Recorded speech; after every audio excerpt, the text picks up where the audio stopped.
Hey, it's Andy from Digital Camera Warehouse, and this is the A6600, the new flagship APS-C camera from Sony.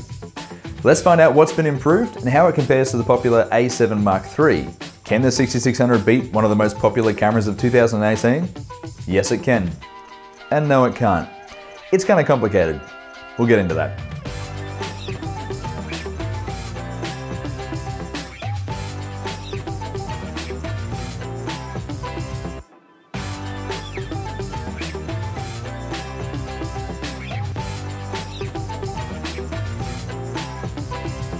The A6600 now uses the FZ100 battery, as opposed to the FW50 batteries that are used in the rest of the A6000 series, which means longer shooting times, no need to carry around as many batteries, but more importantly, creates a much bigger, beefier grip that's more comfortable and is better balanced when shooting with longer lenses.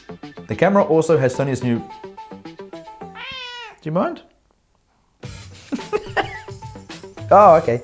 The camera also has Sony's new evolved IAF and animal IAF in the stills mode for sharp portraits of people and pets. As you can see, it's pretty good at following people. Eye tracking has been improved compared to the 6500, and now it can be activated by just half pressing the shutter rather than having to hold a custom button. A feature carried over from the 6400 is the My Menu function. This allows you to create a custom menu, saving you time trying to find what page that setting is on. If you've shot outside with the 6500 on a bright day, you would have noticed that you can't boost the brightness of the screen when shooting 4K. That's not the case with the new camera. I don't know if it's the new battery or an improved processor. To be honest, I got no idea, but they fixed it. It looks like any overheating issues have also been resolved.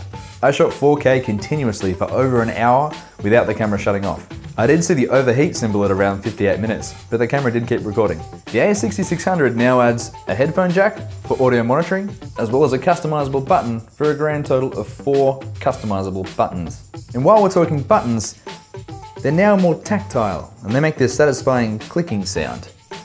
Now, is that weird for me to notice? Sure. Does that make it any less satisfying? No. Okay, so let's talk about the elephant in the room, and it's this. The Sony A7 Mark III. Sony's entry-level full-frame mirrorless. The biggest difference between the two is that the 6600 has an APS-C size sensor, whereas the A7 III has a full-frame image sensor.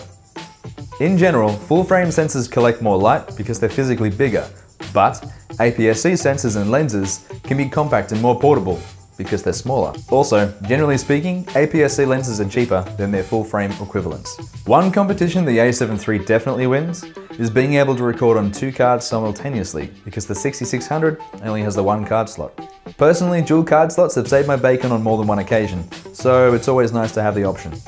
The A7 III has more controls, with a joystick, front and rear dials, as well as a control wheel on the back. The 6600 has a rear dial and a control wheel, but Sony have introduced a new My Dial function that allows you to set a custom button, like the C4 button for example, to instantly change what settings the rear dial and control wheel adjust. The A7 III does have more phase detection points, with 693, where the A6600 only has 425. So at this point you might be thinking that the A7 III is the clear winner here, but I told you, it's not that simple.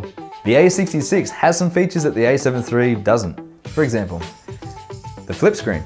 The LCD screen flips around 180 degrees, which is perfect for selfies, for vloggers, for YouTubers, whereas the A7 III, the screen doesn't flip around at all. The screen on the 6600 also tilts down an extra 30 degrees, allowing you to get better over the head shots. If you've seen our video on the Sony A7R Mark IV, you'll know how impressed we were with the real-time tracking autofocus.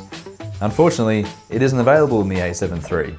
And also from what Sony tell us, it won't be coming in any firmware updates. But it is on the 6600, and yes, it does work in the video mode. All you have to do is touch the screen to set a tracking point, and the camera keeps it in focus no matter whereabouts it moves in your frame. Just like the A7R Mark IV, the IAF in the 6600 can be used in the video mode, which is great news for vloggers and YouTubers. It's not just useful for selfie style videos though, it's also just great for getting shots of people, making the camera an excellent choice for shooting weddings or events. This is taking longer than I wanted it to. Okay, let's just really quickly go through the rest of the advantages you get when you purchase the A6600. 1.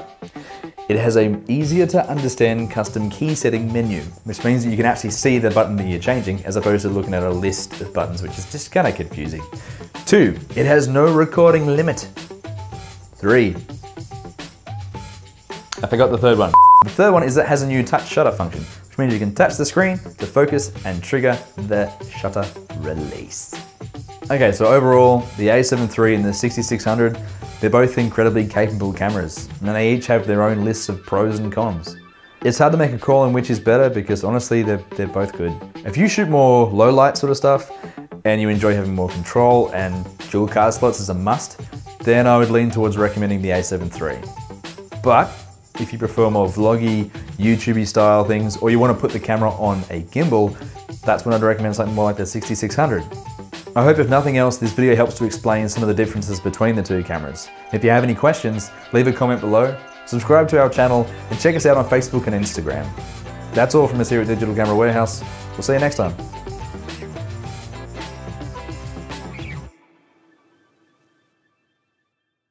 What a time to be alive. The new flagship APS-C model from...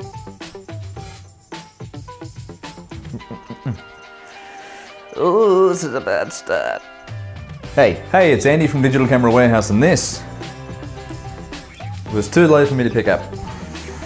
Try this again, and this time, I'm gonna hold it in my hand, and I'm gonna get that weird little cube off it.